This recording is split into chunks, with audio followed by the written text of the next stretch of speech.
Hey everyone, and welcome back to the channel. Today we're going to be talking about some of my favorite magic systems from all of fantasy. I'm going to start out with some from fantasy novels, and then I have a couple extras at the end that are not from novels, but I wanted to mention them here anyway. And these are not in any particular order except for the first one that we're going to start with, and that would be my favorite magic system, the One Power from Wheel of Time. Now, why is this my favorite magic system? Well, I think it's probably because it really sets the stage for the entire series. See, the One Power really isn't just one power. There's two powers. There is a male half of the power and there's a female half of the power. And unfortunately for us guys, the male power has been corrupted by the Dark One, and if you use or draw upon that power, you go insane and basically become a little walking nuclear bomb that at some point is going to go crazy and kill everything around you and just be nothing but destruction. And so that is kind of the opening plot of the story. We know that male channelers have a problem, and it also kind of turns society into more of a matriarchy because women are really the ones with the power of the magic, and they're really the only ones who can do that kind of thing. I think that really creates an interesting lore for the entire world, and also the way that the magic is described throughout the novel is, or novels, there's 14 or 15 of them depending on how you want to count it, is also super interesting. It's referred to as weaving the one power, right? So you take strands, which are basically different elements that the world has, so like spirit and fire, and you would weave those together to make something. And I always really found that interesting. Another part that I've always found really interesting is that a lot of the magic has been lost in this world. So the world is still recovering from the last calamity that happened because of male channelers, and so much of the technological advancements of the magic have been lost. So they're really kind of primitive in what they can do with the one power. We hear about all these great things that used to be able to be accomplished with it, and it's kind of been lost to time. And I really find all of that to be interesting. It's kind of like a lost civilization you're living in, even though the civilization is still around and existing. And I found that to just be another layer to that onion that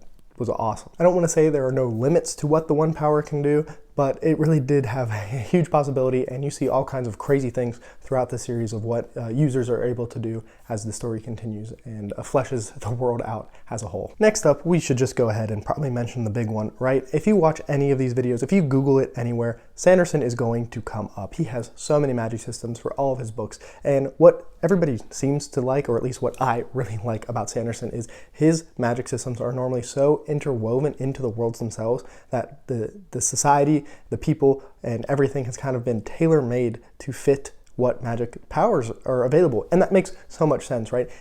If everybody could fly, our society would be built around people being able to fly. Just kind of like here in America, everybody, or almost everybody, has a car to drive around, and so our infrastructure is built around that. Sanderson takes that same approach and does it to his magic systems.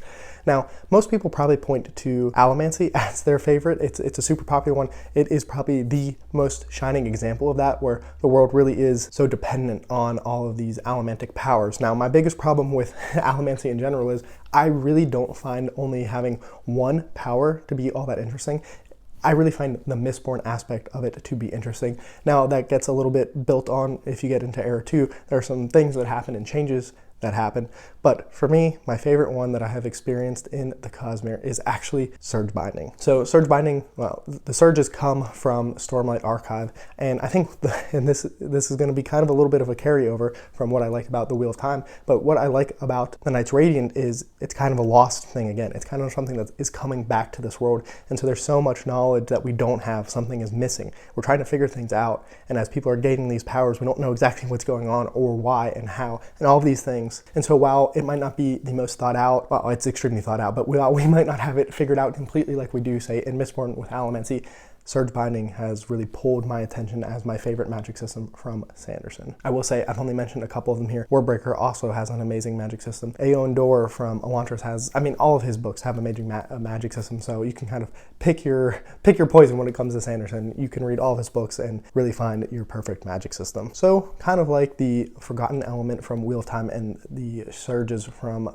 Stormlight Archive kind of blend together. The next two choices I have here have very, very similar ties of what really draws me to the magic system. And those would be the magic from Empire of the Vampire and the magic from the Bloodsworn Saga. Now, if you have read both of those series, you are probably thinking there's not anything in common between those two, right? Empire of the Vampire is a story about vampires, and the Bloodsworn Saga is a story about Norse, it's Norse inspired, so I won't say they are Norse people, but they don't really seem to have all that much together or in common, right? But the element that both of these stories have is that there is a magical power that comes from lineage. So in Empire of the Vampire, you have families that all have certain powers, and they all do different kinds of things. And if a vampire from one of those families has a child with a human woman, that power can be passed down to the child. And there are different kinds of powers that can be passed down. You could have like the brutish strength of a beast. You might be able to communicate or control an animal, right? It's kind of see through their eyes. My favorite one I can't talk about because it's a spoiler, but the same kind of concept can be seen in part of the Bloodsworn Saga. The Bloodsworn Saga has a couple different magic things that are going on. There are some like witchy, wizardy kind of elements that are also going on. But once again, you have descendants of gods who can kind of pull upon that power for strength. And so this blending of a diminished power coming through lineage is something that I have really enjoyed in both of them. I will say Empire of the Vampire, the society we follow, the Silver Saints, I found to be a little bit more interesting than the descendants of the gods that we have followed in the Bloodsworn Saga, but both series are absolutely fantastic and have really interesting magic systems. Next up is a trilogy of books that when I first read them, I thought they were fine and liked them. And I think as I've gotten further and further away from them, I like them less and less, which really puts me in the minority because most people absolutely love this trilogy. And that would be the Broken Earth trilogy by N.K. Jemisin. Now, if I'm remembering correctly, because I always mix it up, the magic here is called bending, not bending. Binding. See, I just did it there. I always want to say bending because of Avatar: The Last Airbender, but it's binding. And in this world, there is seismic activity that needs to be controlled. And the magic system here is that these people are able to kind of suppress and control these magic systems. And as you get stronger and stronger, you can control bigger and bigger seismic events. And that's kind of the whole point. There's actually a whole breeding program in this story to create stronger and stronger magic users.